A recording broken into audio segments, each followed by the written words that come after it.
ക്ലാസ്സിലേക്ക് സ്വാഗതം. അപ്പൊ നമ്മൾ ഇന്ന് സ്റ്റാർട്ട് ചെയ്യാൻ പോകുന്ന ക്ലാസ് ശ്രദ്ധിക്കുക.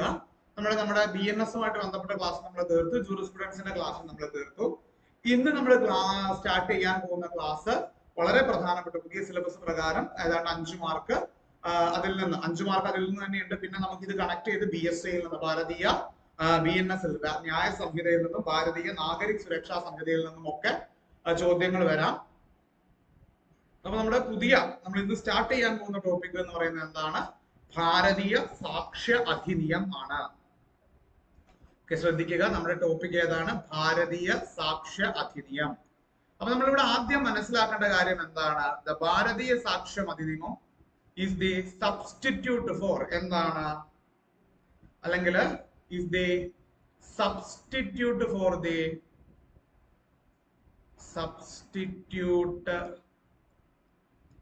ഫോർ ദി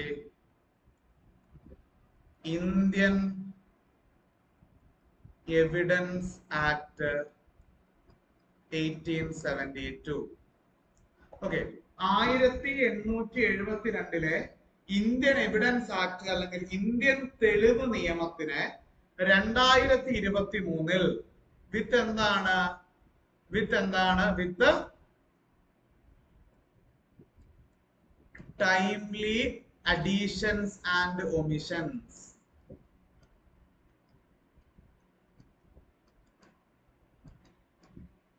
എന്താണ്? കാലോചിതമായ കൂട്ടിച്ചേർക്കലുകളും ഒഴിവാക്കലുകളും ഇന്ത്യൻ തെളിവ് നിയമത്തിലെ പ്രധാനപ്പെട്ട പ്രൊവിഷൻസിലേക്ക് അല്ലെങ്കിൽ പ്രൊവിഷനുമായി ബന്ധപ്പെട്ട് അതിൽ നിന്ന് എന്ത് ചെയ്തു? കാലഹരണപ്പെട്ട പ്രൊവിഷൻസ് ഒക്കെ ഒഴിവാക്കി വേണ്ട ഇന്ത്യൻ എവിഡൻസ് ആക്ടിൽ ചേർക്കാൻ പറ്റാതിരുന്നതില് പ്രൊവിഷൻസ് ഒക്കെ ഉണ്ടായിരുന്നു, അതൊക്കെ ചേർത്തുകൊണ്ട് 2023 കൊണ്ടുവന്നിട്ടുള്ള പുതിയ നിയമമാണ് ഇന്ത്യൻ ഭാരതീയ സാക്ഷ്യ അധിനിയം 2023. കൊണ്ടുവന്ന പുതിയ നിയമമാണ് ഭാരതീയ സാക്ഷ്യ അധിനിയം 2023. കിട്ടിയല്ലോ? യെസ്. അപ്പൊ നമ്മൾ ഇതുമായിട്ട് ബന്ധപ്പെട്ട് പറയുന്നതിന് മുമ്പ് നമ്മൾ മനസ്സിലാക്കേണ്ട ഒരു പ്രധാനപ്പെട്ട കാര്യമുണ്ട്. Who is the father of Indian Evidence Act?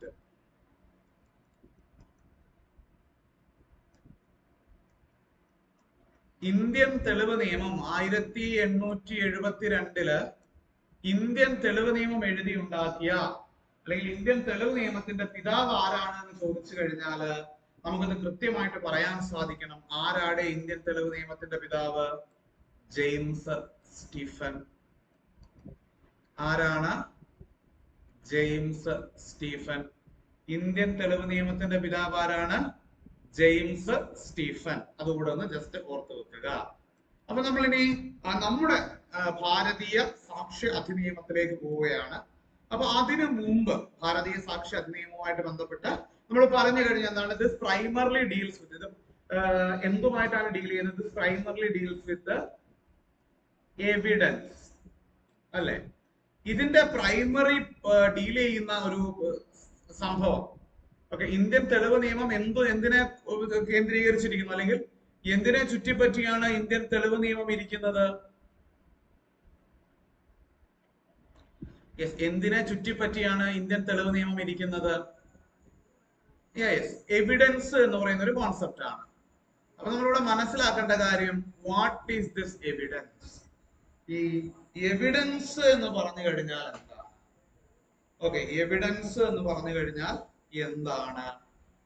Evidence can B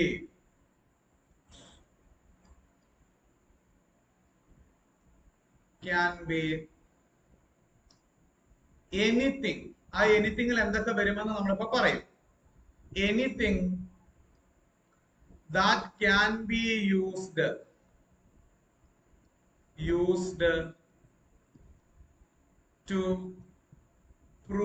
to approve or disapprove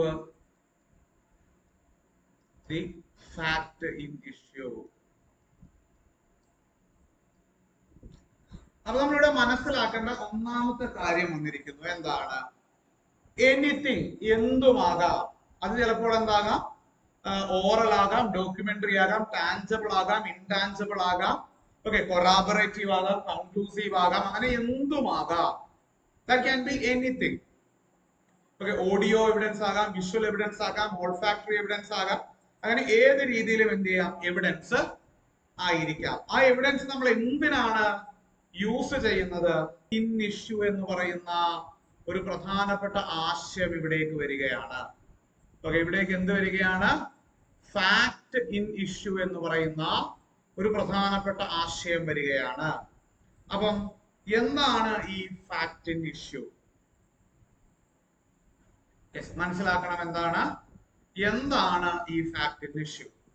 ഒരു പർട്ടിക്കുലർ കേസ് എടുക്കുമ്പോൾ ആ കേസിനെ സംബന്ധിച്ച് നമ്മൾ സ്റ്റേറ്റ് ചെയ്യുന്ന കാര്യങ്ങൾ, അതല്ലെങ്കിൽ ഒക്കറൻസ് ഇൻ, ഇപ്പൊ ഞാനൊരു ക്രിമിനൽ കേസ് എടുത്തു കഴിയുമ്പോൾ നിങ്ങൾക്ക് അത് കുറച്ചുകൂടി മനസ്സിലാകും.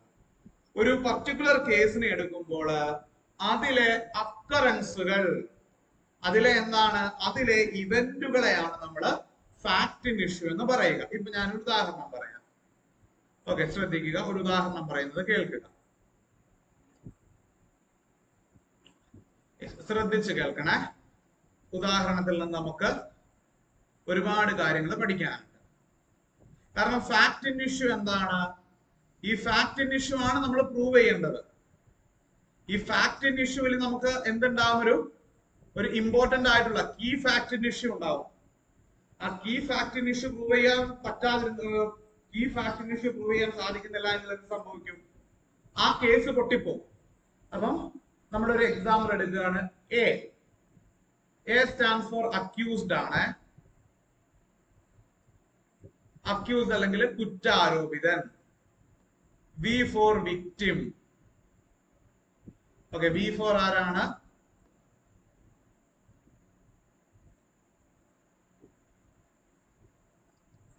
V for victim. അപ്പം എ എന്ത് ചെയ്തു? Beated V with a bat resulting in the death of V. എന്ത് ചെയ്തു? എ ഒരു ബാറ്റ് കൊണ്ട് വിയെ അടിച്ച് കൊന്നു. പോയിന്റ് മനസ്സിലായോ? നമ്മുടെ നടന്ന സംഭവമാണ്. അപ്പൊ ഇതിൽ എന്തുണ്ട്? ഇതില് ഫാക്ട് ഇൻ ഇഷ്യൂ നമ്മൾ സോർട്ട് ഔട്ട് ചെയ്യാൻ പോവുക. ഇതില് ഫാക്ട് ഇൻ ഇഷ്യൂ നമ്മൾ സോർട്ട് ഔട്ട് ചെയ്യാൻ പോവുകയാണ്. യെസ്, എന്താണ് ഇതിലെ ഒന്നാമത്തെ ഫാക്ട് ഇൻ ഇഷ്യൂ? ഒന്ന്, വി ഈസ് ഡെഡ്. ഓക്കെ, ഒന്നാമത്തെ ഫാക്ട് ഇൻ ഇഷ്യൂ എന്ന് പറയുന്നത് എന്താണ്? V is dead. വി മരിച്ചിട്ടുണ്ട്. അതല്ല എങ്കിൽ എന്താണ്? മരിച്ചത് വി ആണ്. അതാണ് ഒന്നാമത്തെ ഫാക്ട് ഇൻ ഇഷ്യൂ. രണ്ടാമത്തത് എന്താണ്? V died due to the beating of A. മരിച്ചത് എന്തുകൊണ്ടാണ്? ബി മരിച്ചത് എങ്ങനെയാണ് മരിച്ചത്? എയുടെ തല്ലുകൊണ്ടാണ് മരിച്ചത്. ഓക്കെ, എങ്ങനെയാണ് ബി മരിച്ചത്? എയുടെ തല്ലുകൊണ്ടാണ് മരിച്ചത്. ഇനി മൂന്നാമത്തെ കാര്യം നമ്മൾ ഫാക്ട് ഇൻ ഇഷ്യൂവിൽ പ്രൂവ് ചെയ്യേണ്ടത് എന്താണ്?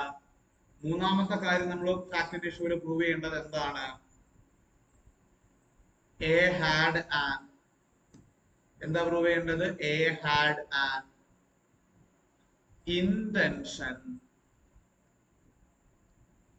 to kill V. എയ്ക്ക് എന്തുണ്ടായിരുന്നു? വിയെ കൊല്ലണം. ഓക്കെ, എയ്ക്ക് എന്തുണ്ടായിരുന്നു? വിയെ കൊല്ലണമെന്ന താല്പര്യം ഉണ്ടായിരുന്നു, അല്ലെങ്കിൽ വിയെ കൊല്ലണമെന്ന് ആഗ്രഹം ഉണ്ടായിരുന്നു. Guilty mind. എക്ക് എന്തുണ്ടായിരുന്നു? മെൻസ്രിയ ഉണ്ടായിരുന്നു. അപ്പം ഈ ഫാക്ട് ഇൻ ഇഷ്യൂസ് ഒന്ന് നോക്കൂ. Yes, fact in issue 1. Okay, അപ്പൊ 3 ഫാക്ട് ഇൻ ഇഷ്യൂസ് ജസ്റ്റ് ഒന്ന് ഓർത്ത് വെക്കണം. ആ 3 ഫാക്ട് ഇൻ ഇഷ്യൂസ് ജസ്റ്റ് ഒന്ന് ഓർത്ത് വെക്കുക. നമുക്കറിയാം എന്താണ് FI1, FI2, FI3. ഇതില് കീ ഫാക്ട് ഇൻ ഇഷ്യൂ എന്ന് പറയുന്നത് നമുക്ക് പറയാം എന്താണ്, FI1 ആണ്. കൊല്ലപ്പെട്ടത് അല്ലെങ്കിൽ മരിച്ചിരിക്കുന്നത് വി ആണ് എന്ന് പ്രൂവ് ചെയ്യാൻ പറ്റണം. ഓക്കെ, മരിച്ചിരിക്കുന്നത് വി അല്ല ഇസഡ് ആണ് സപ്പോസ്. ഓക്കെ, മരിച്ചിരിക്കുന്നത് വി അല്ല ഇസഡ് ആണ്. ഈ ചാർജ് എന്താണ്, ചാർജ് എക്കെതിരെയുള്ള ചാർജ് എന്താണ്, വിയെ തല്ലിക്കൊന്നു എന്നുള്ളതാണ്. വി ദേ അവിടെ പയറ് പോലെ നിൽക്കുന്നു, ഇസഡ് മരിച്ചു കിടക്കുന്നു. അപ്പൊ അവിടെ എന്ത് സംഭവിക്കുകയാണ്, ബാക്കി എല്ലാ ഫാക്ട് ഇഷ്യൂസും പൊളിഞ്ഞു പൊളിഞ്ഞു പോകുന്നു. ഇനി F2 എടുക്കുക, FI2 എടുക്കുക. എന്താണ് FI2 എന്ന് പറയുന്നത്, V died due to the beating of air. V മരണപ്പെട്ടിരിക്കുന്നത് എന്ത് കാരണത്താലാണ്, എ തല്ലിയത് കൊണ്ടാണ് എന്ന് പ്രൂവ് ചെയ്യണം. അതിനാണ് നമുക്ക് പോസ്റ്റ്മോർട്ടം ആൻഡ് ഫോറൻസിക് അനാലിസിസ് ഒക്കെ നമ്മൾ അവിടെയാണ് ഉപയോഗിക്കുന്നത്. അപ്പൊ ഞാനൊരു ഉദാഹരണം പറയാം. എ സത്യത്തിൽ വിയെ തല്ലിയില്ല. ഓക്കെ, എ വിയെ തല്ലിയൊന്നുമില്ല. എ എന്തേ ചെയ്തുള്ളൂ, തല്ലാനായിട്ട് ആ ബാറ്റ് ഇങ്ങനെ ഓങ്ങിയതേ ഉള്ളൂ. ബാറ്റ് ഓങ്ങിയപ്പോഴത്തേക്കും എന്ത് ചെയ്തു, വിക്ക് ഹാർട്ട് അറ്റാക്ക് വന്ന് വി അവിടെ കിടന്ന് മരിച്ചുപോയി. ഓക്കെ, ബാറ്റ് തല്ലാനായിട്ട് അങ്ങ് ഓങ്ങിയപ്പോഴത്തേക്കും എന്ത് സംഭവിച്ചു, അറ്റാക്ക് വന്ന് അവിടെ കിടന്ന് മരിച്ചുപോയി. അപ്പൊ നമുക്ക് second fact in issue FI2 നിലനിൽക്കുവോ, അല്ലെങ്കിൽ FI2 മെയിൻറ്റൈനബിൾ ആണോ നോക്കണേ. FI2 കോമ്പീറ്റബിൾ ആണോ അല്ലെങ്കിൽ മെയിൻറ്റൈനബിൾ ആണോ FI2? യെസ് പറയൂ, എടേ പറയടേ. യെസ്, ഒരിക്കലുമല്ല. കാരണം എന്താണ്, V died due to the beating എന്നാണ് പറയുന്നത്. അങ്ങനെ ഒരു ബീറ്റിംഗ് അവിടെ നടന്നിട്ടില്ല. ഓക്കെ, അങ്ങനെ ഒരു ബീറ്റിംഗും അവിടെ നടന്നിട്ടില്ല, അവിടെ നടന്നിട്ടില്ല. അപ്പൊ ആ പോയിന്റ് എന്താണ്, അതും അവിടെ പൊളിഞ്ഞു പോയി. ഇനി എന്താണ്, ഇനി മൂന്നാമത്തെ ഫാക്ട് ഇഷ്യൂ നോക്കുക. എന്താണ്, A had the intention to kill V. Accused ആയിട്ടുള്ള പേഴ്സൺ എന്തുണ്ടായിരുന്നു, വിക്ടിമിനെ കൊല്ലുക എന്ന ഉദ്ദേശം ഉണ്ടായിരുന്നു. കൊല്ലുക എന്ന ഉദ്ദേശത്തിലാണ് എന്ത് ചെയ്തത്, ബാറ്റ് എടുത്തടിച്ചത്. ഓക്കെ, കൊല്ലുക എന്ന ഉദ്ദേശത്തിലാണ് ബാറ്റ് എടുത്തടിച്ചത്. അല്ലാതെ ജസ്റ്റ് എന്തല്ല, ജസ്റ്റ് പേടിപ്പിക്കുക എന്ന ഉദ്ദേശത്തിലല്ല. ഓക്കെ, ജസ്റ്റ് പേടിപ്പിക്കുക എന്ന ഉദ്ദേശത്തിലല്ല, കൊല്ലുക എന്ന ഉദ്ദേശത്തിൽ തന്നെയാണ് എന്ത് ചെയ്തത്, ബാറ്റ് എടുത്ത് അടിച്ചത്. അപ്പൊ ആ പോയിന്റ് കിട്ടിയോ? അങ്ങനെ അല്ല. അപ്പം ഇനി നമ്മൾ മനസ്സിലാക്കേണ്ട കാര്യം, അപ്പൊ നമ്മള് 3 ഫാക്ട് ഇൻ ഇഷ്യൂ നമ്മൾ ഈ ഒരു പർട്ടിക്കുലർ എക്സാമ്പിൾ എടുത്തതിൽ നമുക്ക് സ്റ്റേറ്റ് ചെയ്യാൻ സാധിച്ചു. ഇനി നമുക്കറിയാം ഇതൊരു ക്രിമിനൽ കേസ് ആയതുകൊണ്ട് ഇതൊരു ക്രിമിനൽ കേസ് ആയതുകൊണ്ട്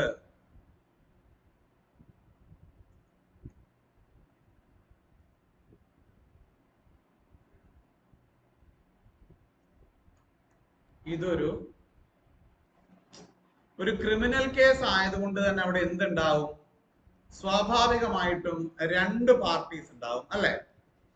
ഒരു ക്രിമിനൽ കേസ് ആകുമ്പോൾ നമുക്കറിയാം എന്താണ്, സ്വാഭാവികമാകും അവിടെ 2 പാർട്ടീസ് ഉണ്ടാവും. ആരൊക്കെയാണ് ഒരു ക്രിമിനൽ കേസ് ഉണ്ടാവുന്ന പാർട്ടീസ്?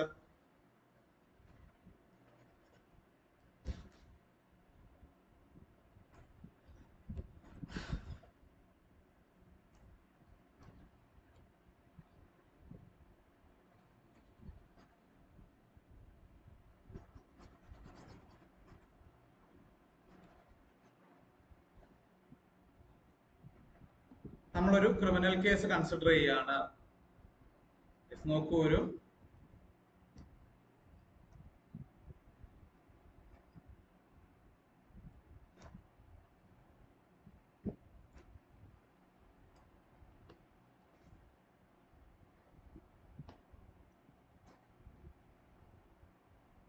Criminal case. അപ്പൊ ഒരു ക്രിമിനൽ കേസ് നമ്മൾ എടുത്തു കഴിഞ്ഞാൽ ആ ക്രിമിനൽ കേസിന് 2 സൈഡ് ഉണ്ടാവും അല്ലെ. നമുക്ക് എല്ലാവർക്കും അറിയാം എന്താണ്, ക്രിമിനൽ കേസ് വരുമ്പോൾ അതില് വാദി എല്ലായ്പ്പോഴും ആരാണ്, വാദി എല്ലായ്പ്പോഴും സ്റ്റേറ്റ് ആണ്. ഓക്കെ, ഒരു ക്രിമിനൽ കേസ് എടുത്തു കഴിഞ്ഞാൽ ക്രിമിനൽ കേസിൽ വാദി എല്ലായ്പ്പോഴും സ്റ്റേറ്റ് ആണ്. സ്റ്റേറ്റിന് വേണ്ടി ഹാജരാകുന്നവരെ നമ്മൾ പ്രോസിക്യൂഷൻ എന്നാണ് പറയുക. പറയൂ, സ്റ്റേറ്റിന് വേണ്ടി ഹാജരാകുന്നവരെ നമ്മൾ എന്താണ് പറയുക, പ്രോസിക്യൂഷൻ. അപ്പം പ്രോസിക്യൂഷൻ ഉണ്ടാകും, പ്രതിക്ക് വേണ്ടി ഹാജരാകുന്നവരെ നമ്മൾ ഡിഫൻസ് എന്ന് പറയും. ഡിഫൻസും ഉണ്ടാകും. അപ്പൊ നമ്മൾ നേരത്തെ പറഞ്ഞ കേസ് എടുക്കുമ്പോൾ അതില് FI1, FI2, FI3, FI1, FI2, FI3 ഈ ഫാക്ട് ഇൻ ഇഷ്യൂ, അതായത് നമ്മൾ നേരത്തെ പറഞ്ഞ ആ കേസില് വിയെ തല്ലിക്കൊന്ന കേസുണ്ടല്ലോ, ആ കേസില് നമ്മൾ സ്റ്റേറ്റ് ചെയ്ത ഫാക്ട് ഇൻ ഇഷ്യൂ അല്ലെങ്കിൽ പോലീസ് ഇൻവെസ്റ്റിഗേഷൻ ഓഫീസർ സ്റ്റേറ്റ് ചെയ്ത ഫാക്ട് ഇൻ ഇഷ്യൂ ശരിയാണ് എന്ന് തെളിയിക്കാനാണ് പ്രോസിക്യൂഷൻ ശ്രമിക്കുക. അതിനു വേണ്ടിയിട്ടുള്ള എവിഡൻസ് ആണ് ആര് കൊണ്ടുവരിക? പ്രോസിക്യൂഷൻ കൊണ്ടുവരിക. എന്നാൽ ആ ഫാക്ട് ഇൻ ഇഷ്യൂസിനെ റെഫ്യൂട്ട് ചെയ്യാൻ, ആ ഫാക്ട് ഇൻ ഇഷ്യൂസിനെ റെഫ്യൂട്ട് അല്ലെങ്കിൽ നെഗേറ്റ് ചെയ്യാൻ, ഓക്കെ, നെഗേറ്റ് ചെയ്യാൻ ആവശ്യമായിട്ടുള്ള തെളിവുകളാണ് ആര് കൊണ്ടുവരിക? ഡിഫൻസ് കൊണ്ടുവരിക. ഓക്കെ, അതിനെ റെഫ്യൂട്ട് ചെയ്യാൻ ആവശ്യമായിട്ടുള്ള തെളിവുകളാണ് ഡിഫൻസ് കൊണ്ടുവരിക. യെസ്, പോയിന്റ് കിട്ടിയോ? പക്കാ സെറ്റ് അല്ലേ? അപ്പം ഇവിടേക്ക് കൊണ്ടുവരുന്ന, ഇത്തരത്തിൽ കൊണ്ടുവരുന്ന, അതായത് എന്താണ്? ടു അപ്രൂവ് എന്നാണ്. ഈ കുറ്റം ചെയ്തു എന്ന് പ്രോസിക്യൂഷൻ അപ്രൂവ് ചെയ്യിക്കാൻ, കോർട്ട് ഓഫ് ലോയെ കൊണ്ട് അപ്രൂവ് ചെയ്യിക്കാൻ വേണ്ടി കുറെ സാധനങ്ങൾ കൊണ്ടുവരും. അതെന്താണ്? അത് പ്രോസിക്യൂഷൻ എവിഡൻസ് ആണ്. അത് പ്രോസിക്യൂഷൻ എവിഡൻസ് ആണ്.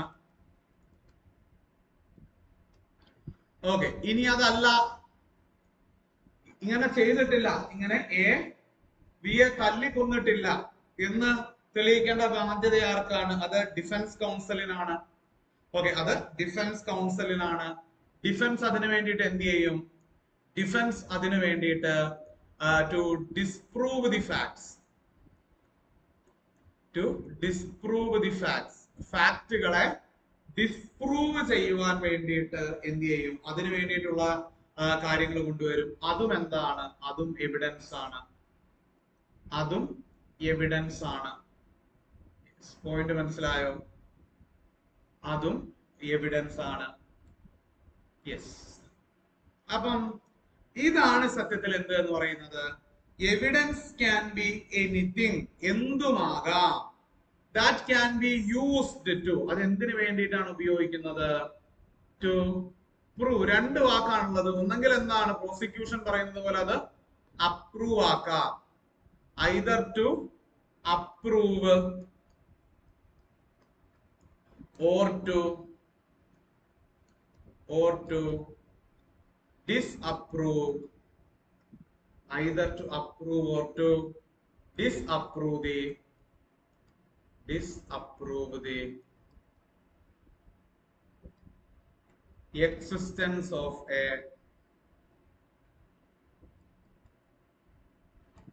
fact in issue, either to approve or to disapprove the existence of a fact in issue. Yes. അപ്പൊ ഇത്രയും കാര്യങ്ങൾ സെറ്റ് ആയല്ലോ. ഇത്രയും കാര്യങ്ങൾ സെറ്റ് ആയി. ഇനി നമ്മള് എവിഡൻസിന്റെ അഡ്മിസിബിലിറ്റിയെ കുറിച്ചാണ് സംസാരിക്കുന്നത്. ഓക്കെ, നമ്മൾ എവിഡൻസ് ആക്ടിലേക്ക് പോകുന്നതിന് മുമ്പ് ബേസിക് ആയിട്ട് നമ്മൾ മനസ്സിലാക്കേണ്ട കുറച്ച് കാര്യങ്ങളുണ്ട്. അതിൽ പ്രധാനപ്പെട്ട ഒരു കാര്യമാണ് അഡ്മിസിബിലിറ്റി ഓഫ് ആൻ എവിഡൻസ്. കാരണം ഈ അഡ്മിസിബിലിറ്റി ഓഫ് എവിഡൻസ് വെച്ചിട്ട് നമുക്ക് മുന്നോട്ട് പോകാൻ പറ്റുള്ളൂ. ഒരു എവിഡൻസ് നമ്മുടെ മുമ്പാകെ തന്നിട്ട്, ഓക്കെ, ഒരു എവിഡൻസ് നമുക്ക് തന്നിട്ട് അത് അഡ്മിസിബിൾ ആണോ അഡ്മിസിബിൾ അല്ലയോ എന്ന് ചോദിച്ചു കഴിഞ്ഞാൽ നമ്മൾ എന്തോ പറയും? നമ്മുടെ മുമ്പാകെ ഒരു എവിഡൻസ് തന്നിട്ട് അത് അഡ്മിസിബിൾ ആണോ അല്ലയോ എന്ന് ചോദിച്ചു കഴിഞ്ഞാൽ നമ്മൾ എന്തോ പറയും? അപ്പൊ അത് മനസ്സിലാക്കണമെങ്കിൽ നമുക്ക് എന്ത് വേണം?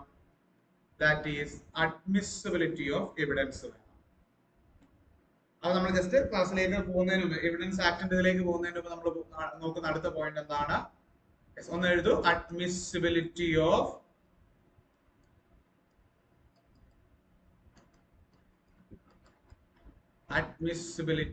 Of evidence.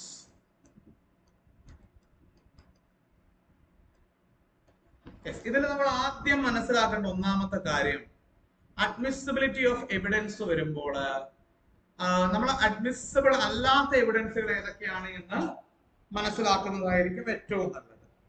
ഓക്കെ, നമ്മൾ അഡ്മിസിബിൾ അല്ലാത്ത എവിഡൻസുകൾ ഏതൊക്കെയാണ് എന്ന് മനസ്സിലാക്കുന്നത് മനസ്സിലാക്കുന്നതാണ് ഏറ്റവും നല്ലത്. ഒന്നാമത്തേതായിട്ട് കുറിച്ച് വെക്കുക. ഒന്നാമത്തേത് എന്താണ്? ഒന്നാമത്തെ എവിഡൻസ്, നോൺ അഡ്മിസിബിൾ ആയിട്ടുള്ള എവിഡൻസിൽ ഒന്നാമത്തെ എവിഡൻസ് ആണ് റൂൾ അഗെയിൻസ്റ്റ് ഹിയർസേ എവിഡൻസ്. എഴുതുക. എന്താണ്? ഒന്നാമത്തെ പോയിന്റ് എന്താണ്? ഒന്നാമത്തെ പോയിന്റ് എന്താണ്? Rule against ഹിയർസേ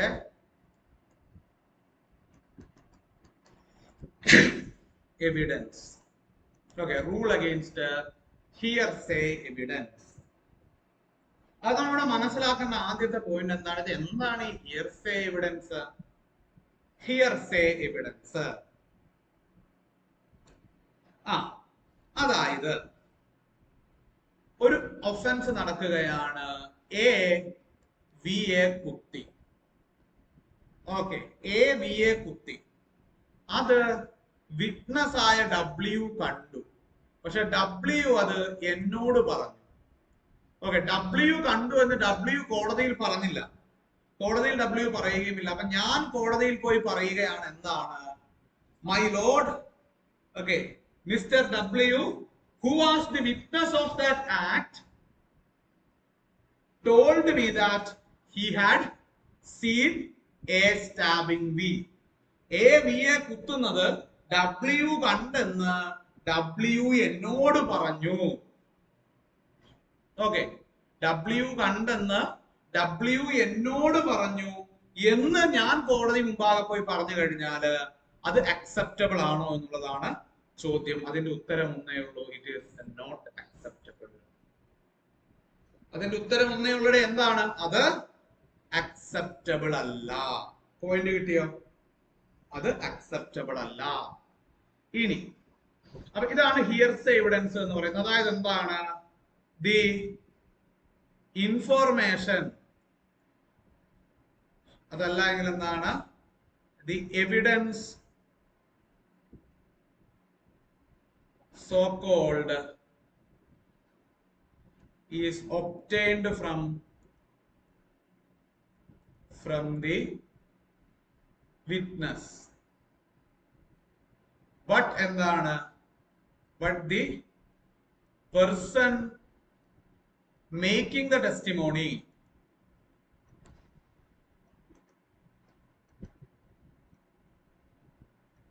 hasn't seen or experienced it. എന്താണ്? ഇൻഫോർമേഷൻ ഒബ്റ്റെയിൻ ചെയ്തിരിക്കുന്നത് വിറ്റ്നസിൽ നിന്നാണ്. അത് ശരിയാണ്. ഓക്കെ, വിറ്റ്നസിന്റെ കയ്യിൽ നിന്ന് ഇൻഫോർമേഷൻ നമ്മൾ ഒബ്റ്റെയിൻ ചെയ്തിട്ടുണ്ട്, ശരിയാണ്. പക്ഷെ വിറ്റ്നസ് ഹിംസെൽഫ് അല്ലെങ്കിൽ witness herself is not making the testimony. Okay, witness herself. Okay, hearsay evidence വരുമ്പോൾ എന്താണ് സംഭവിക്കുന്നത്? Witness himself or witness herself is not making the testimony. Okay, ആരാണ് ഈ വിറ്റ്നസ്? വിറ്റ്നസ് ആയിട്ടുള്ള ആളല്ല എന്ത് ചെയ്യുന്നത്? ടെസ്റ്റിമോണി ചെയ്യുന്നത്. ടെസ്റ്റിമോണി അല്ലെങ്കിൽ അത് സാക്ഷ്യപ്പെടുത്തുന്നത് മറ്റൊരാളാണ്. അതിനെയാണ് നമ്മൾ ഹിയർസേ എവിഡൻസ് എന്ന് പറയുക. ആ ഹിയർസേ എവിഡൻസ് എന്തല്ല? അക്സെപ്റ്റബിൾ അല്ല. നമ്മൾ ഇന്ത്യൻ എവിഡൻസ് ആക്ട് പറയുമ്പോൾ നമ്മൾ പറയും എന്താണ്? വളരെ പ്രധാനപ്പെട്ട ഒരു കോട്ടായിട്ട് തന്നെ നമ്മൾ പറയും എന്താണ്? Hearsay evidence is no evidence. Okay, നമ്മൾ എന്താ പറയുക? Hearsay evidence is no evidence. എന്താണ് ഹിയർസേ എവിഡൻസ്? അല്ലെങ്കിൽ വേറൊരാൾ പറഞ്ഞു കേൾക്കുന്ന ആ ഒരു തെളിവുണ്ടല്ലോ, അതൊരു തെളിവേ അല്ല. അതിന് എക്സെപ്ഷൻസ് ഉണ്ട്. റെസ് ജസ്റ്റ് ഉണ്ട്, ഡൈയിങ് ഡിക്ലറേഷൻ ഉണ്ട്, അങ്ങനെ കുറച്ച് കാര്യങ്ങളുണ്ട്. ഞാൻ പറഞ്ഞുതരാം. യെസ്, അപ്പൊ അത് നമ്മൾ ഹിയർസേ എവിഡൻസിലേക്ക് വരുമ്പോൾ നമ്മൾ അതിന്റെ ഡീറ്റെയിൽ ആയിട്ടുള്ള കാര്യങ്ങൾ പറയും. അപ്പം ഒന്നാമത്തെ കാര്യം നമുക്ക് മനസ്സിലായി എന്താണ്? Rule against hearsay evidence. Hearsay എവിഡൻസിലൂടെ വരുന്ന ഒരു എവിഡൻസ് വരികയാണ് എങ്കിൽ എന്താണ്? It is not admissible in any court of law. Okay, it is not admissible in any court of law. Point കിട്ടിയോ? യെസ്, പോയിന്റ് കിട്ടിയോ? ഇനി രണ്ടാമത്തെ ഒരു കാര്യമുണ്ട്. രണ്ടാമത്തെ കാര്യം, അക്സെപ്റ്റ് ചെയ്യാൻ പറ്റാത്ത എവിഡൻസുകളിൽ രണ്ടാമത്തെ കാര്യമാണെന്ന് എന്താണ്? സെൻസസ് ഡാറ്റ അല്ലെങ്കിൽ സെൻസസ് ഡാറ്റ. അതായത് ഇപ്പൊ നമ്മളൊരു ഉദാഹരണം പറയാണ്. എന്താണ്? നമ്മൾ സെൻസസിൽ പറയുന്ന കാര്യങ്ങള് അല്ലെങ്കിൽ അതുമായിട്ട് ബന്ധപ്പെട്ട് സർക്കാരിന്റെ ഒഫീഷ്യൽ ആയിട്ടുള്ള ഏതെങ്കിലും ഒരു കണക്കെടുക്കുന്ന ഒരു സംഭവവുമായിട്ട് ബന്ധപ്പെട്ടുള്ള ഒരു കാര്യത്തിൽ നമ്മൾ പറയുന്ന കാര്യങ്ങള് അതെന്താകില്ല, അതൊരിക്കലും നമുക്കെതിരെ തെളിവായിട്ട് ഉപയോഗിക്കാൻ പറ്റില്ല. സർക്കാരിന് നമ്മൾ കൊടുക്കുന്ന ഡാറ്റ, സെൻസസിലൂടെ നമ്മൾ കൊടുക്കുന്ന ഡാറ്റ ഒരിക്കലും എന്ത് ചെയ്യാൻ പറ്റില്ല, നമുക്കെതിരെ തെളിവായിട്ട് ഉപയോഗിക്കുവാനായിട്ട് സാധിക്കില്ല. ഇപ്പൊ ഞാൻ ഉദാഹരണം പറയാം. ഇപ്പൊ ഒരു സെൻസസ് നടക്കുകയാണ്. ആ സെൻസസ് നടക്കുന്ന സമയത്ത് എന്നോട് ചോദിക്കുകയാണ് വീട്ടിൽ ആരൊക്കെയുണ്ട്. ഞാൻ പറയണ ഒരു ഭാര്യയും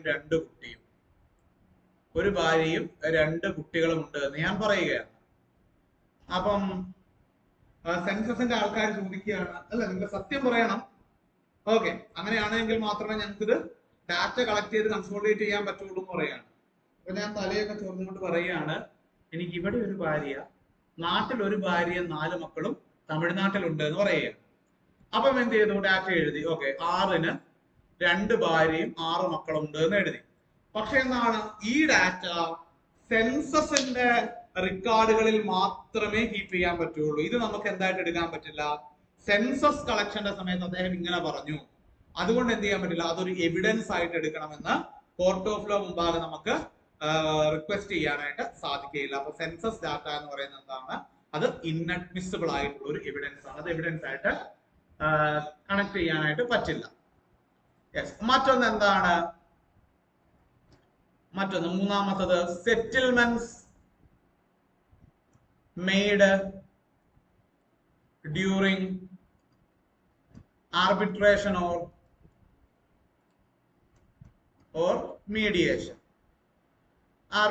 മീഡിയേഷൻ, കൺസീലിയേഷൻ ഒക്കെ നടക്കുന്ന സമയത്ത് എന്ത് ചെയ്യും? ചില സെറ്റിൽമെന്റുകൾ നടത്തും. ഇപ്പൊ ഞാൻ പേഴ്സണലി നമ്മുടെ LLBക്ക് പഠിക്കുന്ന സമയത്ത് ADR ഒക്കെ ഉണ്ട്. അപ്പൊ ADRുമായി ബന്ധപ്പെട്ട് പോകുന്ന സമയത്ത് ഞങ്ങൾക്ക് പരിഹരിക്കാൻ വന്നൊരു കേസ് എന്ന് പറയുന്നത് ഒരു സ്ത്രീധന തർക്കമായിരുന്നു. ഇത്ര രൂപ തരാമെന്ന് പറഞ്ഞു, അത് തന്നില്ല. മറ്റു പല കാരണങ്ങളുണ്ട്. ഭർത്താവ് ഒരിക്കലും ഇത് വിട്ടു പറയുന്നില്ല. ലാസ്റ്റ് ഭർത്താവ് അങ്ങനെ പറയുന്നു, ഇവിടെ ഉണ്ടാക്കുന്ന കറിക്ക് രുചി പോരാ, നന്നായിട്ട് തുണിയിലക്കാൻ അറിയില്ല, അങ്ങനെ ഓരോ കാര്യങ്ങൾ പറയുന്നു. അവസാനം ഭാര്യയാണ് പറഞ്ഞത് എന്നെ കല്യാണം കഴിച്ചു കൊടുത്തപ്പം ഇത്ര പവൻ സ്വർണം കൊടുക്കാന്ന് പറഞ്ഞിരുന്നു, അത് കൊടുത്തില്ല, അത് കൊടുക്കാൻ ഞങ്ങൾക്ക് പറ്റിയില്ല, അതുകൊണ്ടാണ് ഈ പ്രശ്നമൊക്കെ ഉണ്ടാക്കുന്നതെന്ന് പറഞ്ഞു. അപ്പൊ നമ്മളിവിടെ ഒരു മീഡിയേഷൻ, നമ്മൾ അവിടെ പോയിട്ട് പറയണ്ടോ സ്ത്രീധന നിരോധന നിയമം വലിയ കുറ്റമാണ്. അതെങ്ങാനും ഒരു ചാർജ് തന്നെ ചാർജ് ചെയ്ത് കഴിഞ്ഞാൽ താൻ പിന്നെ ജന്മത്ത് പുറലോകം കാണൂല എന്നൊക്കെ പറഞ്ഞു കഴിഞ്ഞാല് ആ കുടുംബജീവിതം പിന്നെയും ശിഥിലമാവുകയല്ലേ ഉള്ളൂ. സോ അവിടെ നമ്മൾ എന്ത് ചെയ്യും? ഒരു അമിക്കബിൾ സെറ്റിൽമെന്റിലേക്ക് പോകും. സപ്പോസ് ഇപ്പോൾ 10 പവനാണ് കൊടുക്കാമെന്ന് പറഞ്ഞതെന്ന് കരുത്. നമ്മൾ എന്ത് പറയും? അദ്ദേഹത്തോട് പറയും, നിങ്ങളിപ്പോ അവരുടെ സാഹചര്യങ്ങളൊക്കെ ഒന്ന് മനസ്സിലാക്കണം, എന്ത് ചെയ്യാം, നമുക്ക് ഇത്ര സമയത്തിനുള്ളിൽ ഒരു 5 പവൻ, ഒരു 5 സോവറിൻസ് അവര് എത്തിക്കും. ബാക്കിക്ക് നമ്മളൊരു 1-2 വർഷം സമയം കൊടുക്കുക എന്നുള്ള രീതിയിൽ നമ്മൾ എന്ത് ചെയ്യും? ഒരു അമിക്കബിൾ ആയിട്ട് അത് സെറ്റിൽ ചെയ്യും.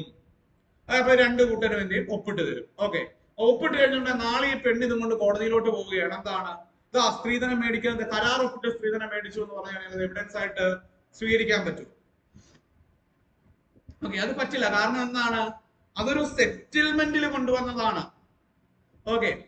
ഒരു പ്രശ്നം പരിഹരിക്കുക എന്ന ഉദ്ദേശത്തോടു കൂടി 2 കൂട്ടരെയും ഇരുത്തി സംസാരിച്ച്, ഒരു ഫോർമൽ ആൻഡ് ഇൻഫോർമൽ 2 രീതിയിലും സംസാരം നടന്നിട്ടുണ്ടാവും. അങ്ങനെ സംസാരിച്ച് ഒരു സൊല്യൂഷനിലേക്ക് എത്തി ആ കേസ് ക്ലോസ് ചെയ്തതാണ്. അതുകൊണ്ട് എന്താണ്, നമ്മള് സെറ്റിൽമെന്റുകൾ നടത്തുന്ന സമയത്ത് ഉണ്ടാവുന്ന കാര്യങ്ങളൊന്നും എന്തിൽ വരില്ല? ഈ പറയുന്ന ഇതില് വരില്ല.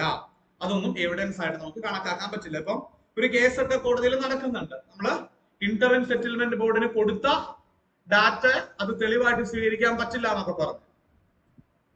സംഭവം ശരിയാണ്. ഇന്ററിം സെറ്റിൽമെന്റ് ബോർഡ് മുമ്പാകെ കൊടുത്തത് ഒരിക്കലും തെളിവായിട്ട് സ്വീകരിച്ച് മറ്റൊരു കേസ് എടുക്കാൻ സാധിക്കില്ല. അത് ഇന്ററിം സെറ്റിൽമെന്റ് ബോർഡ് എന്ന് മാത്രമല്ല, ഏത് സെറ്റിൽമെന്റ് ബോർഡാണ് എങ്കിലും എന്താണ് അവർക്ക് കൊടുക്കുന്ന ഡാറ്റ അല്ലെങ്കിൽ അവിടെ സമ്മതിക്കുന്ന കാര്യങ്ങളൊന്നും തന്നെ പിന്നീട് എന്ത് ചെയ്യാൻ പറ്റില്ല, ഒരു തെളിവായിട്ട് കൺസിഡർ ചെയ്ത് ശിക്ഷ നടപടി എടുക്കാനായിട്ട് പാടില്ല. അപ്പം ഈ മൂന്നാമത്തെ കാര്യം, ഇത് എന്താണ്, ഒരു ഇൻഅഡ്മിസിബിൾ പീസ് ഓഫ് എവിഡൻസ് ആണ് സെറ്റിൽമെന്റുകൾ നടത്തുന്നത്. ഇനി നാലാമത്തെ ഒരു ഇൻഅഡ്മിസിബിൾ പീസ് ഓഫ് എവിഡൻസ് ഉണ്ട്. That is the seal of confession.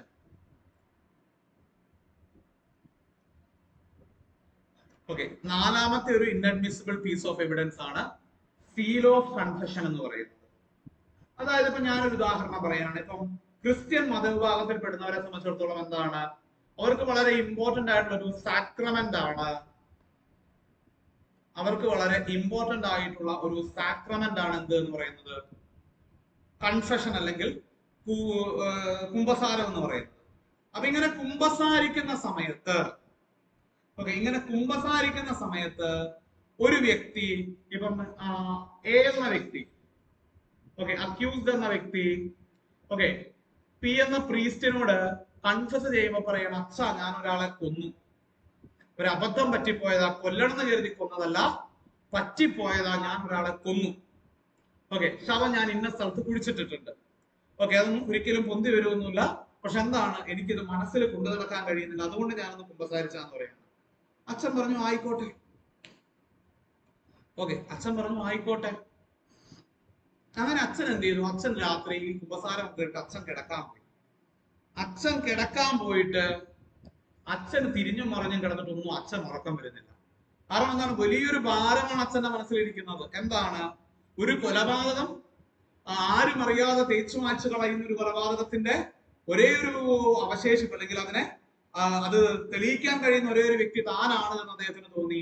അദ്ദേഹം പിറ്റേ ദിവസം രാവിലെ എഴുന്നേറ്റ് പോലീസ് സ്റ്റേഷനിൽ പോയി പറഞ്ഞു, സാറേ എ എന്ന് പറയുന്ന വ്യക്തി എന്ത് ചെയ്തിട്ടുണ്ട്, എന്നെ വന്ന് കണ്ട്, അദ്ദേഹം എന്നെ വന്ന് കണ്ട് എന്നോട് കൺഫസ് ചെയ്തു ഒരാളെ കൊന്നു എന്ന്.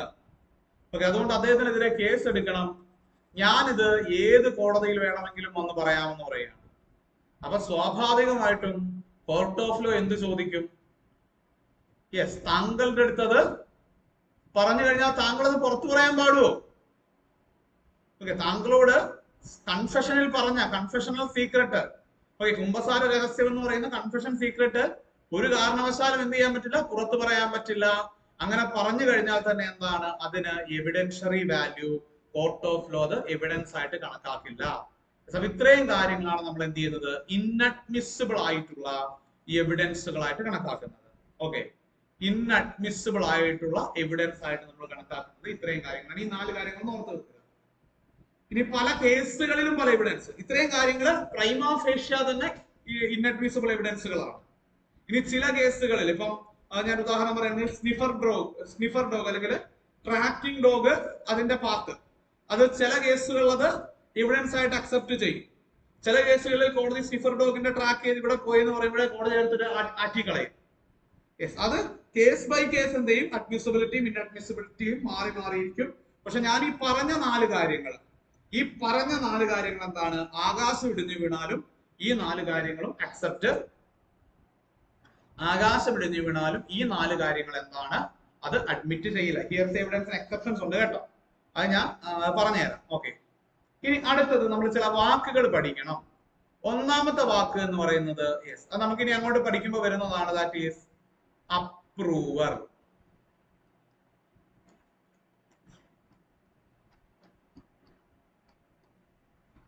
ഒന്നാമത്തെ വാക്ക് എന്ന് പറയുന്നത് ആരാണ്, അപ്രൂവർ. സോ ഇവിടെ നമ്മൾ മനസ്സിലാക്കേണ്ട ഒരു കാര്യം, who is an approver. Approver എന്ന് പറഞ്ഞു കഴിഞ്ഞാൽ നമുക്ക് ചിലപ്പോൾ മനസ്സിലായിക്കൊള്ളുന്നില്ല.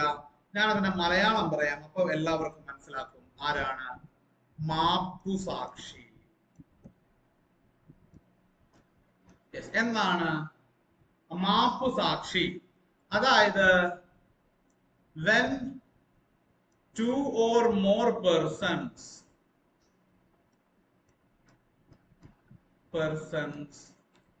conspire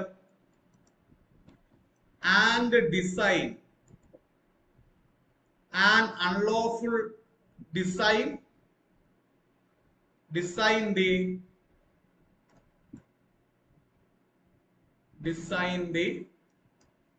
the performance of an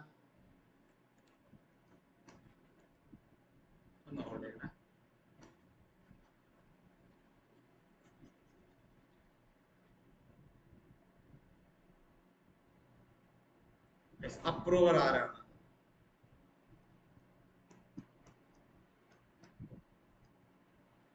When two or more persons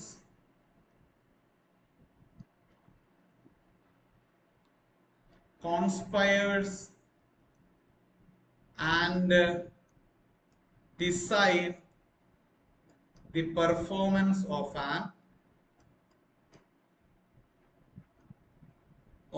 an unlawful act,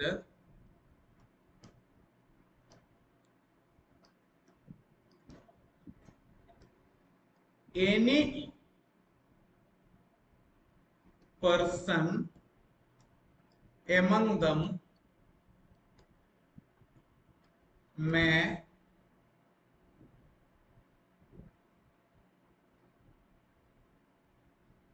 reveal the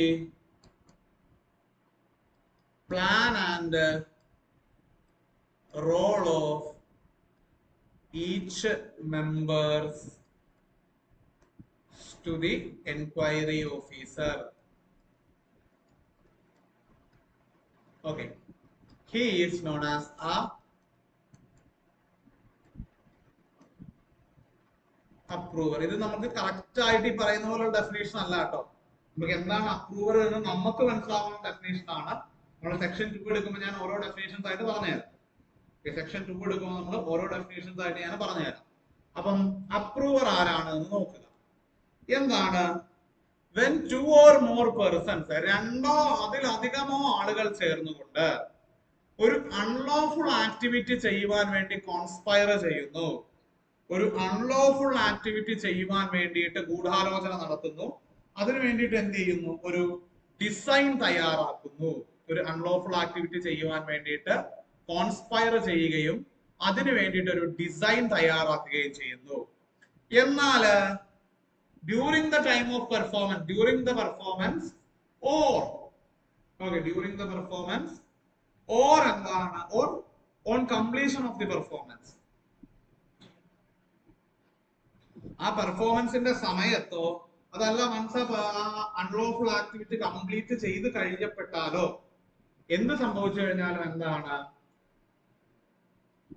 ആ കൂട്ടത്തിൽ ഏതെങ്കിലും ഒരു വ്യക്തി എന്ത് ചെയ്യും? ആ കൂട്ടത്തിൽ ഏതെങ്കിലും ഒരു വ്യക്തി പോലീസിന്റെ ഭാഗം ചേരുകയാണ്, അല്ലെങ്കിൽ പ്രോസിക്യൂഷന്റെ ഭാഗം ചേർന്ന് ഇദ്ദേഹത്തിന്റെ തന്നെ സഹകുറ്റവാളികൾക്കെതിരെ മൊഴി കൊടുക്കുന്നു, ഇദ്ദേഹത്തിന്റെ തന്നെ സഹകുറ്റവാളികൾക്കെതിരെ മൊഴി കൊടുക്കുന്നു എങ്കിൽ അവരെയാണ് നമ്മൾ എന്ത് എന്ന് പറയുക? അപ്രൂവർ അല്ലെങ്കിൽ മാപ്പു സാക്ഷി എന്ന് പറയുക. ഓക്കെ, മാപ്പു സാക്ഷി.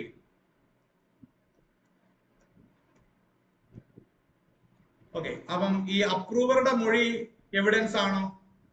യെസ്, അപ്രൂവറിന്റെ മൊഴി is an admissible piece of evidence.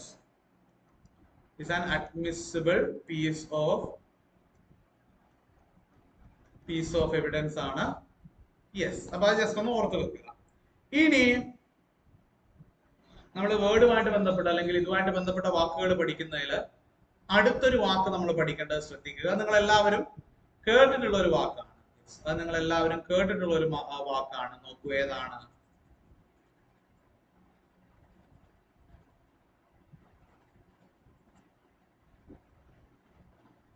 Hostile witness. Yes, എന്താണ് വാക്ക്? എന്താണ്? യെസ്, നോക്കൂ, ഹോസ്റ്റൈൽ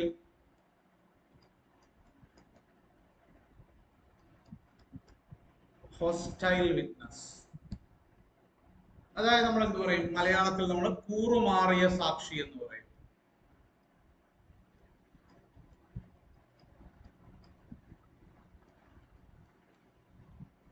കൂറുമാറിയ സാക്ഷി. അതായത് if a witness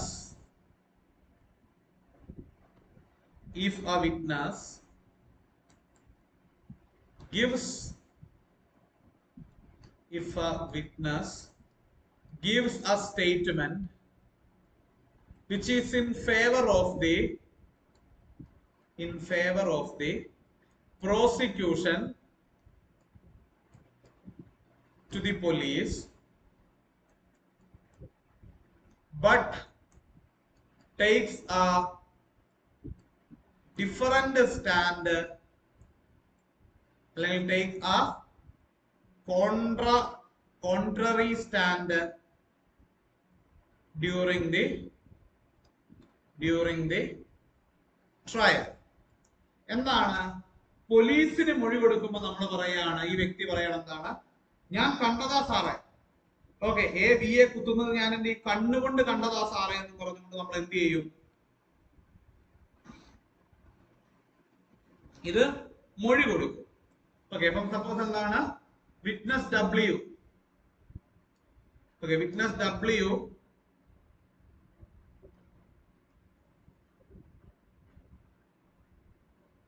witness W testifies before the court that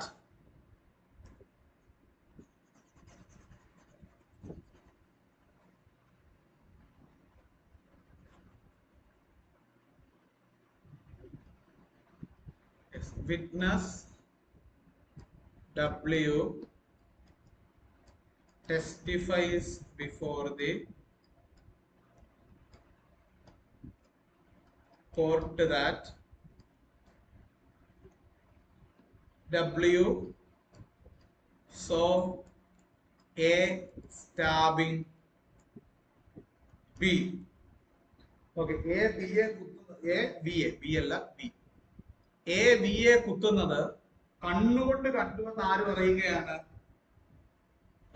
witness W പറയുകയാണ്, before the police, sorry court അല്ല, investigation officer.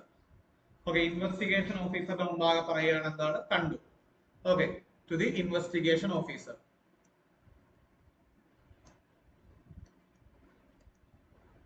But during the trial W denies his given statement and takes a stand contrary to his previous stand. Okay, and takes a stand which is contrary to his previous stand. തന്റെ മുൻ തീരുമാനങ്ങൾക്ക് അല്ലെങ്കിൽ തന്റെ മുൻ നിലപാടിന് എതിരായിട്ടൊരു തീരുമാനം ഈ വ്യക്തി എടുത്തു കഴിഞ്ഞാൽ അദ്ദേഹത്തെ നമ്മൾ പറയും എന്താണ്, ഹോസ്റ്റൈൽ വിറ്റ്നസ്, കൂറുമാറിയ സാക്ഷി എന്ന്. നമുക്കറിയാം എന്താണ്, ഒരു സാക്ഷി കൂറുമാറി കഴിഞ്ഞു കഴിഞ്ഞാൽ പിന്നെ അത് അദ്ദേഹത്തിന്റെ ക്രെഡിബിലിറ്റിയെ ബാധിക്കും.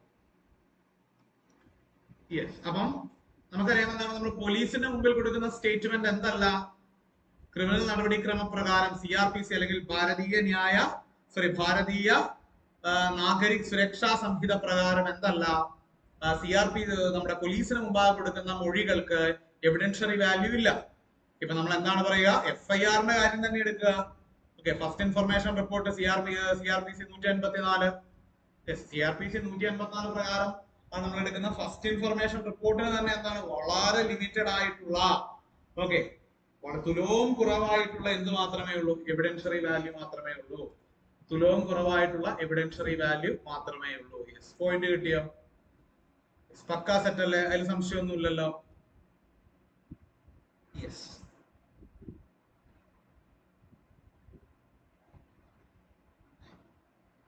അപ്പം ആ പോയിന്റ് എന്ത് ചെയ്യുക, ആ പോയിന്റ് ജസ്റ്റ് ഒന്ന് ഓർത്ത് വെക്കുക. ഹോസ്റ്റൈൽ വിറ്റ്നസ്, അപ്രൂവർ, ഇത് രണ്ടും നമുക്കിനി താഴോട്ട് നമ്മൾ ആ കേസുമായിട്ട് ഇന്ത്യൻ എവിഡൻസ് ആക്ടിന്റെ ഓരോ സെക്ഷൻ എടുത്ത് നമ്മൾ ഇങ്ങനെ പോകുമ്പോൾ അത് നമുക്ക് ആവശ്യം വരും.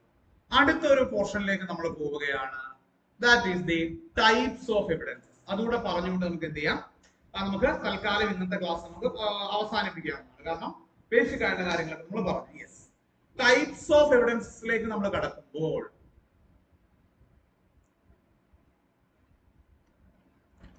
types of evidences.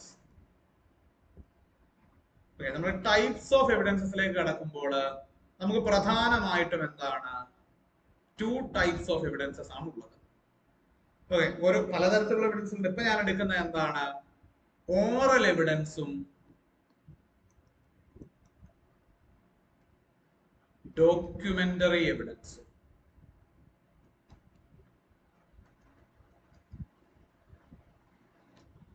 യെസ്,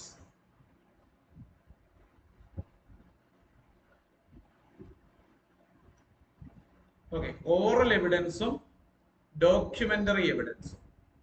അപ്പൊ നമ്മൾ മനസ്സിലാക്കേണ്ടത് what is this oral evidence. Oral evidence എന്ന് പറഞ്ഞു കഴിഞ്ഞാൽ എന്താണ് നമ്മള് വാഗൊണ്ട് പറയുന്ന എവിഡൻസ്, അല്ലെങ്കിൽ എന്താണ് സ്റ്റേറ്റ്മെന്റ് ആയിട്ട് പറയുന്ന എവിഡൻസുകളെയാണ് നമ്മൾ ഓറൽ എവിഡൻസുകൾ എന്ന് പറയുക. എന്നാൽ നമ്മൾ കോടതി മുമ്പാകെ എന്നിട്ട് നമ്മൾ വിറ്റ്നസ് ആയിട്ട് പോകുന്നു. കോർട്ട് ഓഫ് ലോ മുമ്പാകെ നമ്മൾ എന്തായിട്ട് പോകുന്നു, വിറ്റ്നസ് ആയിട്ട് പോവുകയാണ്. അപ്പൊ വിറ്റ്നസ് ആയിട്ട് പോകുമ്പോൾ നമുക്ക് എന്തുണ്ട്, കോർട്ട് ഓഫ് ലോ മുമ്പാകെ നമ്മള് വിറ്റ്നസ് ആയിട്ട് പോകുന്നു. അങ്ങനെ വിറ്റ്നസ് ആയിട്ട് പോകുമ്പോൾ നമുക്ക് എന്തുണ്ട്, നമുക്കത് ചീഫും ക്രോസും ഉണ്ട്. ചീഫ് വിസ്താരവും ഉണ്ട്, ക്രോസ് വിസ്താരവും ഉണ്ട്. അപ്പൊ ഈ ചീഫ് വിസ്താരത്തിലും ക്രോസ് വിസ്താരത്തിലും നമ്മൾ കൊടുക്കുന്ന മൊഴി, ഓക്കെ, ഈ ചീഫ് വിസ്താരത്തിലും ക്രോസ് വിസ്താരത്തിലും നമ്മൾ കൊടുക്കുന്ന മൊഴിയാണ് എന്ത് എന്ന് പറയുന്നത്, ഓറൽ എവിഡൻസ്. ഓക്കെ, നമ്മൾ പ്രോസിക്യൂഷൻ ചോദിക്കും എന്താണ്, ആ കൂട്ടിൽ നിൽക്കുന്ന വ്യക്തിയെ നിങ്ങൾ കണ്ടിട്ടുണ്ടോ? ഉണ്ട് സാറേ. എങ്ങനെയാണ് നിങ്ങൾ കണ്ടിട്ടുള്ളത്? ഇന്ന കൃത്യം നടന്ന ഇന്ന ദിവസം ഇന്ന സമയത്ത് ഞാൻ കണ്ടതാണ് അയാള് മരിച്ചുപോയ വ്യക്തിയെ കത്തി കൊണ്ട് കുത്തുന്നത്. ഓക്കെ, അപ്പൊ മജിസ്ട്രേറ്റ് എന്ത് ചെയ്യും, അത് നോട്ട് ഡൗൺ ചെയ്ത് വെക്കും. അത് കഴിഞ്ഞിട്ട് വരുന്നത് ക്രോസ് വിസ്താരമാണ്. ക്രോസ് വിസ്താരം ഡിഫൻസ് ക്രോസിലേക്ക് വരും. ഓക്കെ, ഡിഫൻസ് എന്ത് ചെയ്യും, ക്രോസ് ചെയ്യാൻ തുടങ്ങും. നിങ്ങളൊന്ന് ആലോചിച്ച് നോക്കൂ, ആ വ്യക്തിയെ തന്നെയാണോ നിങ്ങൾ കണ്ടത്? ഞാൻ പറയും യെസ്, ആ വ്യക്തിയെ തന്നെയാണ് ഞാൻ കണ്ടത്. അപ്പൊ മജിസ്ട്രേറ്റ് അത് എഴുതി വെക്കും, യെസ്. ഓക്കെ, ശരി. അപ്പൊ നമ്മൾ ക്രോസിൽ അടുത്ത് ചോദിക്കും എന്താണ്, നിങ്ങൾ ആ വ്യക്തി കുത്തുന്നതാണോ കണ്ടത്, കുത്തിയിട്ട് കത്തി വലിച്ചൂരുന്നതാണോ കണ്ടത്? അപ്പൊ ഞാൻ പറയും എന്താണ്, കുത്തുന്നതും കണ്ടു, കുത്തിയിട്ട് കത്തി വലിച്ചൂരുന്നതും കണ്ടു എന്ന് പറയും. ഓക്കെ, അപ്പൊ ചോദിക്കും എന്താണ്, നിങ്ങൾക്ക്, അപ്പൊ ക്രോസിൽ അടുത്ത് ചോദിക്കുകയാണ് എന്താണ്, നിങ്ങൾക്കത് കൃത്യമായി കാണാൻ സാധിച്ചോ? ഓക്കെ, കാരണം അവിടെ ഇരുട്ടിന്റെ അവിടെ വെളിച്ചത്തിന്റെ പ്രശ്നം ഉണ്ടായിരുന്നില്ലേ? അപ്പൊ ഞാൻ പറയും ഒരിക്കലും അല്ല. കാരണം എന്താണ്, അന്ന് നല്ല സ്ട്രീറ്റ് ലൈറ്റിന്റെ വെളിച്ചം ഉണ്ടായിരുന്നു, ഞാൻ കറക്റ്റ് ആയിട്ട് കണ്ടതാണ്. എന്റെ വണ്ടിയുടെ ഹെഡ്ലൈറ്റും നന്നായിട്ട് പ്രകാശിച്ചിരുന്നു. അപ്പൊ കറക്റ്റ് ആയിട്ട് ഞാൻ കണ്ടതാണ്. അപ്പം നമ്മൾ ഈ പറയുന്ന മൊഴി ചീഫ് വിസ്താരത്തിലും പ്രോസിക്യൂഷൻ ഈ പറയുന്ന എന്താണ്, കുറ്റാരോപിതന് മേലെ, അക്യൂസ്ഡിന് മേലെയുള്ള കാര്യങ്ങൾ അപ്രൂവ് ചെയ്യുവാൻ വേണ്ടി നമ്മളോട് ചോദിക്കുന്ന ചോദ്യങ്ങൾ ചീഫ് വിസ്താരം. ആ ചീഫ് വിസ്താരത്തിൽ നമ്മളോട് ചോദിക്കുന്ന കാര്യങ്ങളും അതിന് നമ്മൾ കൊടുക്കുന്ന മറുപടികളും, ക്രോസ് വിസ്താരത്തിൽ നമ്മളോട് ചോദിക്കുന്ന കാര്യങ്ങളും അതിന് നമ്മൾ കൊടുക്കുന്ന മറുപടികളും ഒക്കെ സ്റ്റേറ്റ്മെന്ററി എവിഡൻസുകളാണ്, അല്ലെങ്കിൽ അത് ഓറൽ എവിഡൻസുകളാണ്. പോയിന്റ് മനസ്സിലായോടെ? ഓക്കെ, അത് ഓറൽ എവിഡൻസുകളാണ്. ഇനി മറ്റൊന്ന് എന്താണ്, ഡോക്യുമെന്ററി എവിഡൻസ് ആണ്. ഈ ഡോക്യുമെന്ററി എവിഡൻസ് എന്ന് പറയുമ്പോൾ നിങ്ങൾ കരുതരുത് എന്താണ്, അത് പേപ്പറിലുള്ള സാധനം മാത്രമാണ്, അല്ലെങ്കിൽ അച്ചടിച്ച് വെച്ചേക്കുന്ന സാധനം മാത്രമാണ് ഡോക്യുമെന്ററി എവിഡൻസ് എന്ന് കരുതരുത്. ഒരു CCTV ഫുട്ടേജ് ഡോക്യുമെന്ററി എവിഡൻസ് ആണ്. ഓക്കെ, ഒരു കല്യാണ CD, ഒരു പർട്ടിക്കുലർ ഒരു വിവാഹമോചന കേസ് നടക്കുകയാണ്. അപ്പൊ എന്താണ്, ബൈഗമി പ്രൂവ് ചെയ്യണം. അപ്പൊ കല്യാണം, മുന്നത്തെ കല്യാണത്തിന്റെ CD കൂടത്, അപ്പൊ എന്താണ്, അത് എവിഡൻസ് ആണ്. ഓക്കെ, നമുക്ക് എന്താണ്, ഒരു പാലം പൊളിഞ്ഞാടി. ഓക്കെ, അവിടെ കമ്പി വെക്കേണ്ടതിന് പകരം എന്താണ് വെച്ചത്, മുളങ്കമ്പ് വെച്ചത്, പാലം വാർത്ത് പാലം എല്ലാം കൂടെ പൊളിഞ്ഞാടി. അപ്പം ഒരു കോൺട്രാക്ടറെ പിടിച്ചു, നീയല്ലേടാ പാലം ഉണ്ടാക്കിയെന്ന് ചോദിച്ചു. ഞാൻ പറഞ്ഞു എന്റെ പൊന്നെ, ഞാനൊന്നുമല്ല പാലം ഉണ്ടാക്കിയത്. അപ്പൊ ഞാൻ ആ പാലത്തിന്റെ ഉദ്ഘാടനത്തിന്റെ സമയത്ത് എന്തെങ്കിലും ബോർഡ് എഴുതി വെണ്ടയ്ക്കാശ് എഴുതി വെച്ചിട്ടുണ്ട്, ബിൽറ്റ് ബൈ ഇന്ന കൺസ്ട്രക്ഷൻ കമ്പനി. അപ്പൊ എന്താണ്, അത് ഡോക്യുമെന്ററി എവിഡൻസ് ആണ്. മനസ്സിലായോ? അതായത് നമുക്ക് ഓറൽ എവിഡൻസ് അല്ലാതെ കോർട്ട് ഓഫ് ലോയിൽ നമുക്ക് പ്രൊഡ്യൂസ് ചെയ്യാൻ കഴിയുന്ന ചിലപ്പോൾ എന്താണ്, ചിലതിന്റെ ഫോട്ടോഗ്രാഫ്സ് ആയിരിക്കും, ചില ആർക്കിടെക്ചറൽ പ്ലാനുകളായിരിക്കും. സിവിൽ കേസുകളൊക്കെ വരുമ്പോൾ ആർക്കിടെക്ചറൽ പ്ലാനുകളൊക്കെ എന്തായിട്ട് വരും, എവിഡൻസ് ആയിട്ട് വരും. അപ്പം ഇങ്ങനെയുള്ള 900 കാര്യങ്ങൾ ചേരുന്നതാണ് എന്ത് എന്ന് പറയുന്നത്, ഇങ്ങനെയുള്ള 900 കാര്യങ്ങൾ ചേരുന്നതാണ് ഡോക്യുമെന്ററി എവിഡൻസ്. ഈ ഡോക്യുമെന്ററി എവിഡൻസ് അത് തന്നെ എന്തുണ്ട്, രണ്ട് തരത്തിലുണ്ട്. ശ്രദ്ധിക്കുക, ഈ ഡോക്യുമെന്ററി എവിഡൻസ് തന്നെ രണ്ട് തരത്തിലുണ്ട്. ഏതൊക്കെയാണ് ഡോക്യുമെന്ററി എവിഡൻസ് ഏതൊക്കെയാണെന്ന് നോക്കൂ. പ്രൈമറി എവിഡൻസും സെക്കൻഡറി എവിഡൻസും.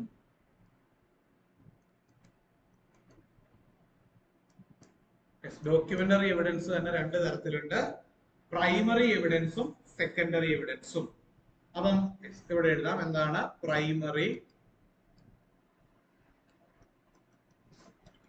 എവിഡൻസ്. അപ്പൊ എന്താണ് ഈ പ്രൈമറി എവിഡൻസ് എന്ന് പറഞ്ഞു കഴിഞ്ഞാൽ, എന്താണ് ഈ പ്രൈമറി എവിഡൻസ് എന്ന് പറഞ്ഞു കഴിഞ്ഞാൽ, ഈ പ്രൈമറി എവിഡൻസ് എന്ന് പറഞ്ഞു കഴിഞ്ഞാൽ നമ്മളൊരു documentary evidence court of law മുമ്പാകെ പ്രൊഡ്യൂസ് ചെയ്യുമ്പോൾ, നമ്മളൊരു documentary evidence court of law മുമ്പാകെ പ്രൊഡ്യൂസ് ചെയ്യുമ്പോൾ അതിന്റെ ഒറിജിനൽ തന്നെ കൊണ്ട് കൊടുക്കുകയാണ്. ഓക്കെ, അതിന്റെ ഒറിജിനൽ തന്നെ നമ്മൾ കൊണ്ടുപോയി കൊടുക്കുകയാണ്.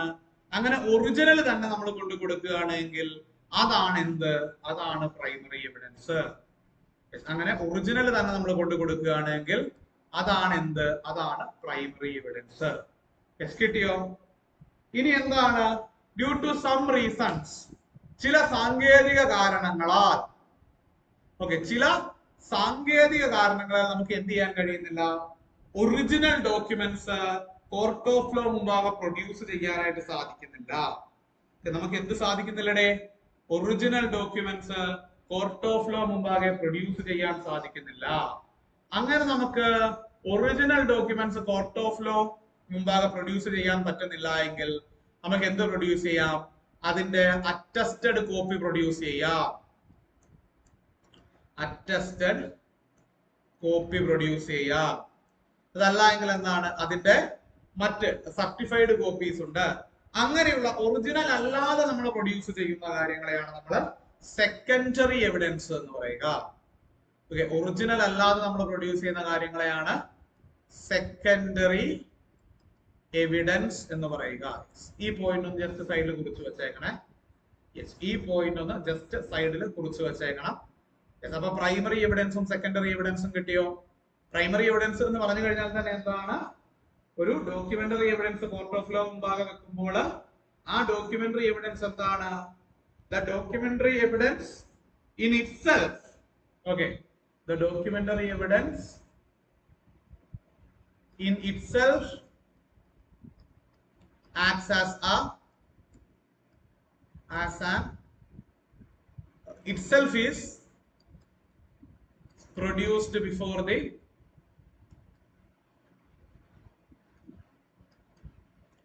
court of law as evidence. എന്നാൽ സെക്കൻഡറി എവിഡൻസ് വരുമ്പോഴോ, സെക്കൻഡറി എവിഡൻസ് വരുമ്പോൾ എന്താണ്, the attested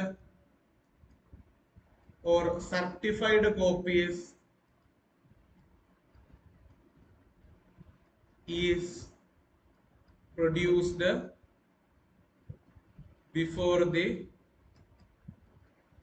court as evidence.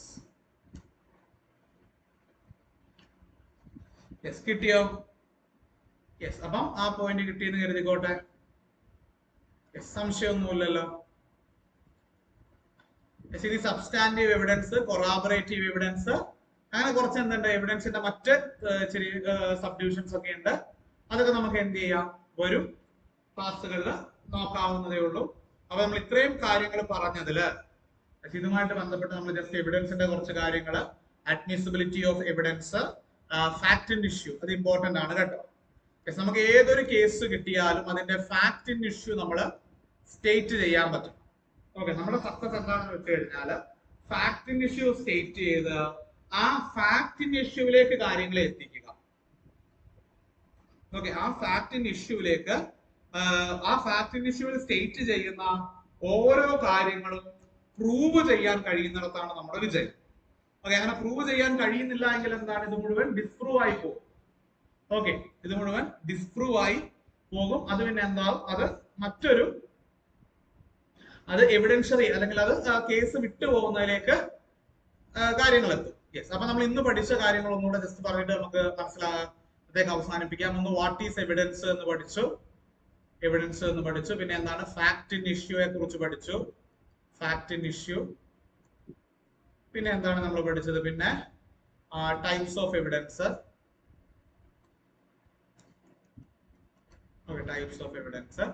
പിന്നെ നമ്മൾ എന്ത് ചെയ്തിരുന്നു, നമ്മുടെ ഇന്ത്യൻ എവിഡൻസ് ആക്ട് 1872 കുറച്ച് കാര്യങ്ങൾ പറഞ്ഞിരുന്നു. അപ്പൊ നമ്മള് ഏതൊരു എക്സാമിന് പഠിക്കുമ്പോഴും 3 കാര്യങ്ങൾ നമ്മൾ പ്രത്യേകമായിട്ട് പഠിക്കേണ്ടതായിട്ടുണ്ട്. നമ്മൾ ഏതൊരു എക്സാമിന് പഠിക്കുമ്പോഴും നമ്മൾ 3 കാര്യങ്ങൾ കൃത്യമായിട്ട് പഠിച്ചു പോകേണ്ടതായിട്ടുണ്ട്. അതിൽ ഒന്നാമത്തെ കാര്യം എന്ന് പറയുന്നത് ശ്രദ്ധിക്കുക. അതിൽ ഒന്നാമത്തെ കാര്യം BNS വേഴ്സസ് IPC. IPC-യിൽ ഇല്ലാത്തതും BNS-ൽ ഉള്ളതുമായ കാര്യങ്ങൾ. രണ്ടാമത്തെ കാര്യം എന്താണ്, നിങ്ങൾക്ക് ഇപ്പോൾ മനസ്സിലായിട്ടുണ്ടാവുന്നതാണ് BNSS വേഴ്സസ് CRPC. CRPC-യിൽ ഇല്ലാത്തതും BNSS-ൽ ഉള്ളതുമായ കാര്യങ്ങൾ. മൂന്നാമത്തെ കാര്യം എന്താണ്, BSA versus Indian evidence act. Okay, ഭാരതീയ സാക്ഷ്യ അധിനിയമം വേഴ്സസ് ഇന്ത്യൻ എവിഡൻസ് ആക്ട്.